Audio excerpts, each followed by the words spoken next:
एक प्रश्न है, भारत की दक्षिणतम पर्वत श्रेणी है। 4 विकल्प हैं आपके पास। ए नीलगिरी, बी अन्नामलाई, सी कार्डमम या फिर डी जवादी पहाड़ियाँ। आइए भारत के दक्षिणतम क्षेत्र तक पहुंच जाते हैं। मुख्य भूमि पर अगर आप देखें तो ये आपको केरला दिखाई दे रहा है और ये तमिलनाडु है। यहाँ पर आपको पर्वत श्रृंखला ये जो आपको दिखाई दे रही है, ये पश्चिमी घाट पर्वत है जो कि रेगुलर है, लगातार है।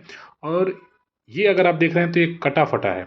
अब यहाँ पर उन्होंने कहा है कि सबसे दक्षिणतम पर्वत श्रेणी, तो ये जो आपको दिखाई दे रही है सबसे दक्षिणी पर्वत श्रेणी है जिसे कार्डमम पहाड़ियाँ कहते हैं। मुख्य रूप से इसका केरल में विस्तार है और इसे इलायची पहाड़ियाँ भी कहते हैं क्योंकि यहाँ पर इलायची का बहुत उत्पादन होता है। इसके और नॉर्थ में अगर आप आएंगे तो अन्नामलाई पहाड़ियाँ आपको दिखेंगी। ये जो आपको दिखाई दे रही है अन्नामलाई है। यहाँ सबसे ऊंची चोटी अनाईमुदी भी आपको याद रखना चाहिए। और ऊपर आप जाएंगे तो ये जो आपको दिखाई दे रही है ये नीलगिरी दिखाई दे रही है।